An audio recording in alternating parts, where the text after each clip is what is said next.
요한이 전한 거룩한 복음입니다. 주님 영광 받으소서.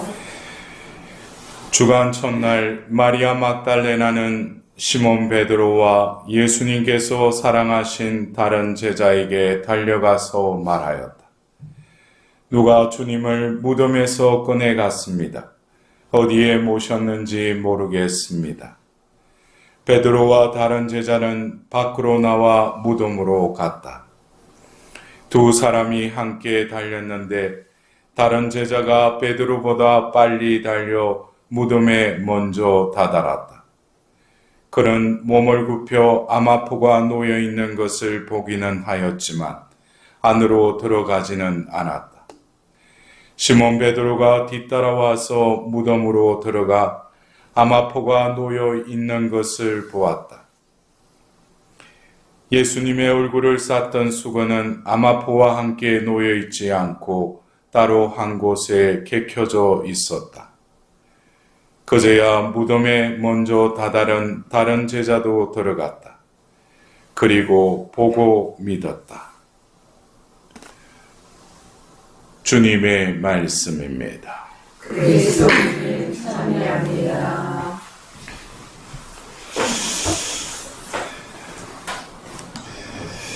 우리가 지금 성탄 8일 축제를 지내면서 어제는 우리가 교회의 첫 순교자인 스테파노 주기를 지냈습니다.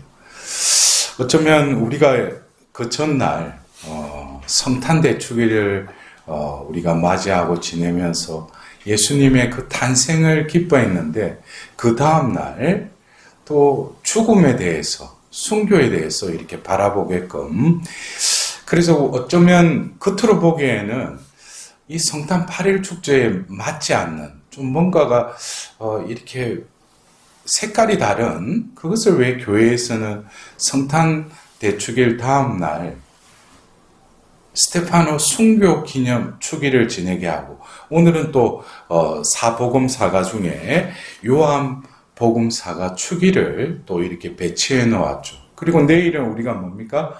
무죄한 아기들의 또 순교 축일을 이렇게 배치해 놨어요. 우리가 예수님의 탄생은 그냥 예수님이 이 세상에 오셨다, 예수님이 베들레헴에 태어나셨다라고 하는 그 역사적인 사실만을 우리는 이 탄생의 신비, 강생의 신비로 이렇게 안다면 너무나 건조하고 너무나 표면적인 의미로만 우리가 탄생의 의미를 또 부여하고 있지 않는가. 근데 왜 우리에게 이런 8일 축제에 이런 축일들을 배치해 놓은 의미를 이 탄생 대축일, 이 8일 축제라고 하는 이 큰 테두리 안에서 한번 이거를 바라보자면은 그날마다 다 의미가 있다는 거예요. 예수님의 탄생과 다 결부되어 있다는 것이죠. 그래서 우리는 어쩌면 첫 순교자, 죽음. 그러나 어제 우리는 스테파노의 그 축일을 지내면서 사도행전 6장의 말씀을 일독서로 우리가 들었어요. 그러면서 스테파노를 어떻게, 그 존재를 어떻게 존재 매김을 하고 있습니까? 은총과 능력이 충만한 스테파노라고 그랬어요. 어쩌면 우리가 예수님의 탄생이라고 하지만 우리는 또 요한복음에 1장에 보면 말씀이 사람이 되셔요. 그랬죠, 그죠? 말씀이 사람이 되셨다고 그랬어요. 예수님은 사람이 되셨어요. 사람이. 그러나 그 예수님의 그 어떤 몸도 있었을 거고 또 여러 가지 모양이 있었겠죠. 근데 우리가 이 탄생의 의미를, 왜 우리가 믿는 하느님 자녀들이 예수님의 탄생을 왜 기다렸고 또 왜 예수님을 경배하면서 이 탄생을 기뻐하는가? 그것은 예수님이 사람이 되셨다, 말씀이 사람이 되셨다라고 하는 의미는 여러분들 각자도 뭡니까? 존재 양식이 사람이죠. 예? 예수님이 사람이 되셨다라고 하는 것은 하나님을 믿는 하나님 자녀들에게 있어서는 또한 내가 되셨다는 거예요. 지금 내가 나라고 생각하는 나가 아니라 예수님의 탄생을 통해서 예수님이 나가 되셨다는 거예요. 좀 표현이 그랬는데 그것을 깨달으면은 왜 우리가 탄생의 의미를 왜 기려야 되는가? 그리고 우리가 예수님의 삶을 왜 본받아야 하는가? 그것이 나가 되기 위한 예수님의 2000년의 삶을 구원에 이르는 삶, 존재의 삶을 예수님이 우리에게 그대로 드러내신 것이죠. 그래서 우리는 예수님을 닮는 것은 결국에는 뭐예요? 참 나가 되는 것이고 참 나를 발견하는 길이기도 하죠. 그래서 어떻게 보면은 하나님께서는 이 성탄 대축일을 통해서 우리에게 다시금 기회를 주시죠. 어떤 기회를 주셔요? 너가 생각하는 그 나, 에고 중심적인 나를 버려라 이거예요. 그리고 새로 태어난 그 아기 예수님이 바로 너라는 것이죠. 나라는 것이죠.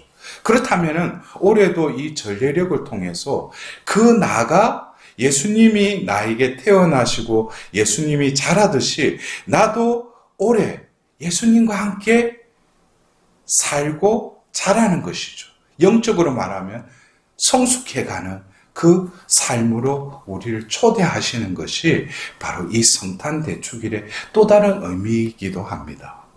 그래서 왜 우리가 어제 스테파노를 은총과 능력이 충만하고 성령이 충만한 스테파노, 그리고 죽을 때에 하늘이 열리는 것을 보는 스테파노, 이것이 결국 나가 아니라 믿음을 통해서 하나님 세례를 통해서 다시 거듭 태어난 나는 그 내 존재 안에 가득 찬 것은 하나님의 천상 은총, 능력이 가득할 뿐만 아니라 그것에 이끌려간 사람들은 결국 뭡니까? 하나님이 약속하신 하늘의 문이 열리는다는 것이죠.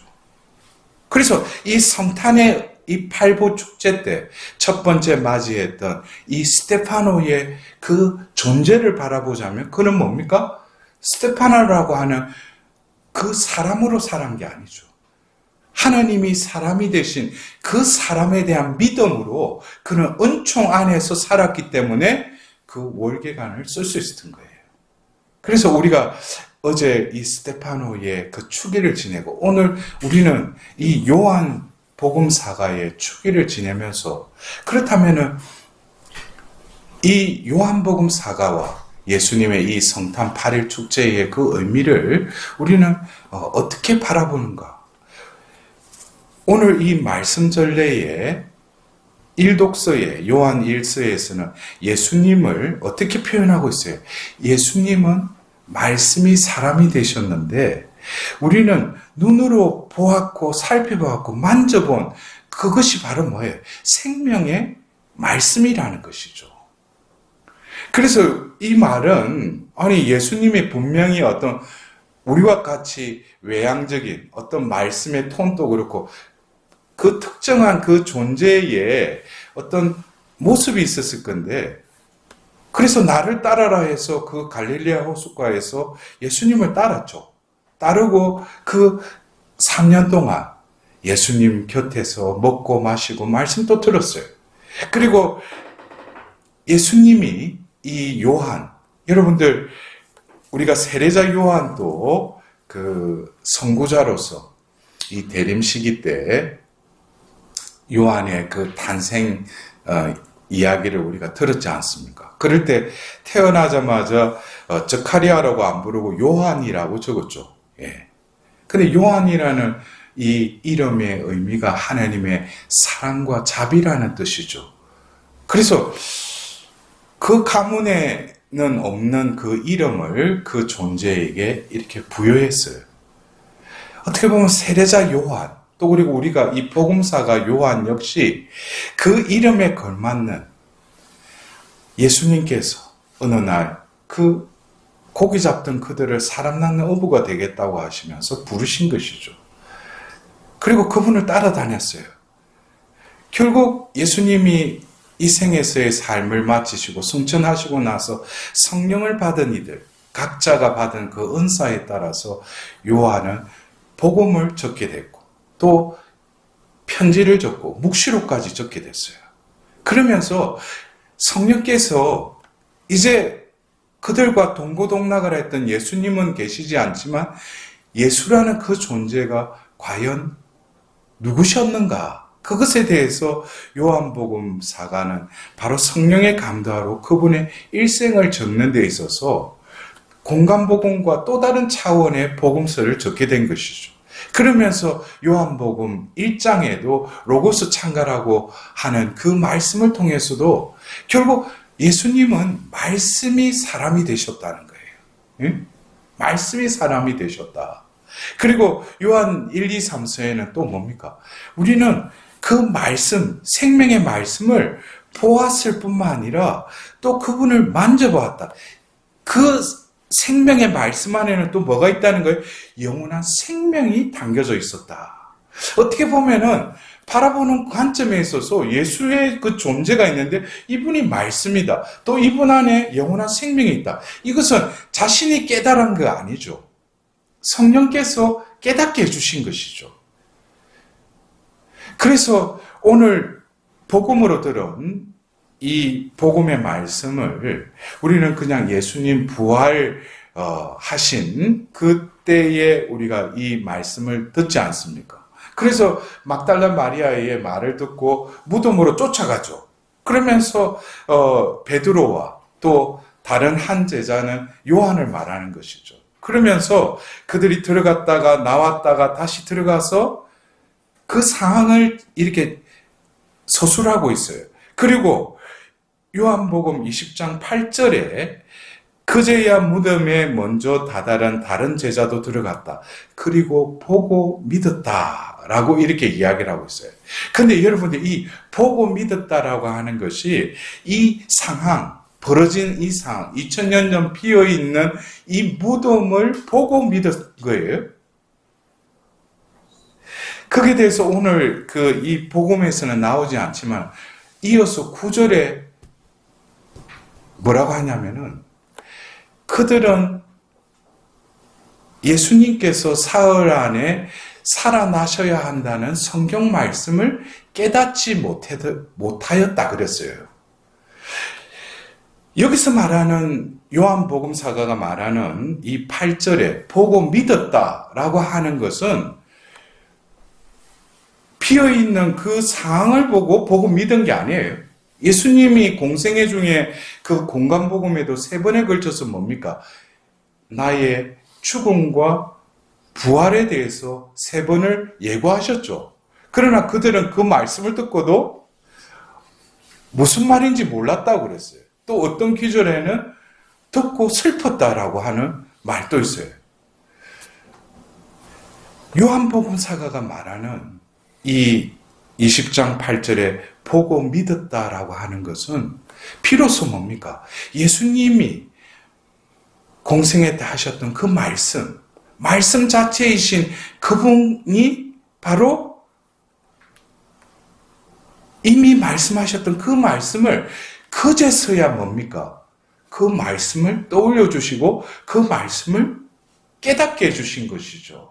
그래서 이 보고 믿었다라고 하는 것은 외형적인 그 빈무덤을 보고 믿은 것이 아니라 예수님의 그 말씀을 그제서야 깨닫게 해주시고 그것을 믿게 됐다는 것이죠. 그래서 여러분들 오늘 우리는 이 8일 축제 내에 이 요한복음사가의 그 추기를 지내게 하는 그 의미를 우리가 탄생의 의미와 다시금 이렇게 연결을 시키자면 요한이라고 하는 그 이름이 뭡니까? 바로 하나님의 사랑과 자비라는 것이죠. 어떻게 보면 우리 가운데 태어나신 그 이 예수님은 하나님의 사랑을 증거하기 위해서 또다시 우리 가운데 태어나신 것이죠. 우리는 그냥 예수님의 그 탄생이라고 하는 그 이면에 하나님께서는 이 세상을 극진히 사랑하셔서 당신의 아들을 보내셨다라고 요한복음 3장 16절에 나와 있지 않습니까? 우리는 하나님의 사랑을 보한 것이죠. 그리고 또 뭡니까? 하나님의 말씀이 우리 가운데 이루어지고 또 태어나신 것이죠. 그렇다면 이 요한 복음사가의 추기를 지내면서 우리는 다시금 요한 복음사가가 고백했듯이 보고 믿었다라고 하는 것은 결국 말씀이 사람이 되셨을 뿐만 아니라 그 말씀은 우리 가운데 이루어졌다는 것이죠. 이것이 어떻게 보면은 성모님이 그 루카복음 1장 38절에 지금 말씀하신 대로 저에게 이루어지기를 바랍니다. 그래서 우리는 이 성탄 시기를 지내면서 그냥 눈에 보이는 예수님의 탄생 그 이면에 하나님께서는 올해도 우리 가운데 임하셨는데 말씀이 사람이 되셨다면 결국 나에게도 뭡니까? 말씀이 다시금 선포됐다는 거예요. 말씀이 내 안에 머물러 계신다는 거예요. 그렇다면 성모님의 피약과 같이 올 한 해는 뭡니까? 말씀이 이루어져야 되겠죠. 그 말씀이 이루어지는 데 있어서 가장 걸림돌이 뭐예요? 돌밭이 뭐예요? 가시덤불이 뭐예요? 그거는 나죠. 이 나라고 하는 이 거짓된 나, 에고라고 하는 이 나가 돌이 될 수 있고 가시덤불이 될 수 있는 거예요. 그래서 하나님께서는 올해도 우리에게 영원한 생명의 길, 구원의 길로 나아갈 수 있도록 말씀이 사람이 되셔 우리 가운데 임하셨다는 거예요. 그래서 우리는 이제는 이 말씀을 부여잡고 이 말씀의 힘으로 말씀을 실행하는 자로 살아갈 때 바로 오늘 요한이라고 하는 그 이름에 담겨져 있는 하나님의 자비와 사랑이 내 삶에 내서 이루어지지 않겠습니까? 내가 진정으로 하나님의 사랑을 증거하고 하나님의 자비를 실천하는 자로서 내가 변화가 일어난다면 나도 또한 뭐예요? 또 다른 요한이 되는 것이죠. 그래서 여러분들도 오늘 우리 학사님도 요한이지만 여러분들도 다 뭐예요? 요한이에요. 왜? 하나님의 사랑과 자비를 증거하기 위해서. 그래서 우리의 존재에 하나님은 다시금 우리에게 사랑과 자비를 부어주셔요.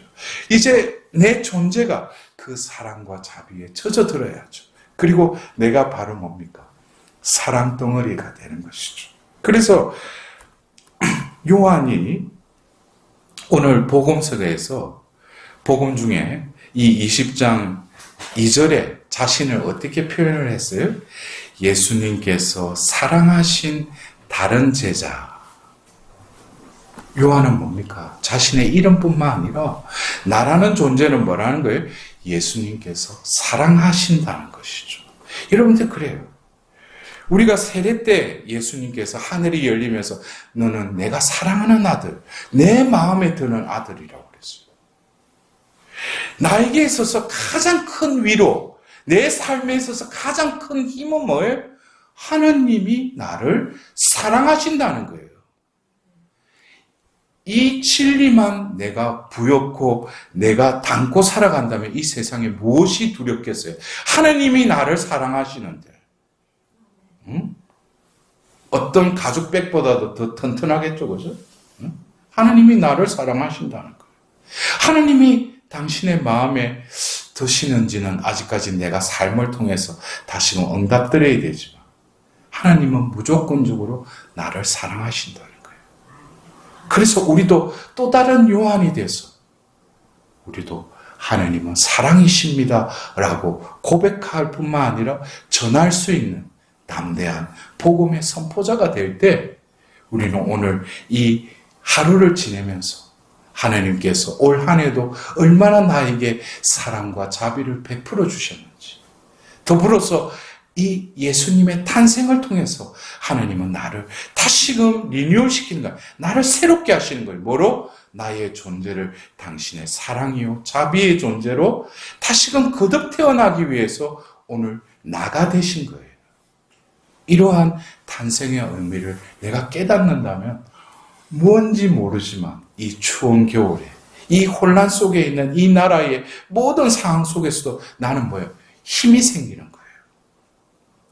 무엇과 비교할 수 없는, 두려움이 없는 하나님의 자녀로서 나는 바로 하나님의 자비와 사랑이라는 것을 이제 내가 느끼고 그것을 이웃에게 전가할 수 있는 그러한 축복을 나는 받았음을 다시금 오늘 이 미사를 봉헌하면서 요한복음사가와 같이 하나님의 사랑과 자비의 존재가 될 수 있도록 다시금 하나님의 자비를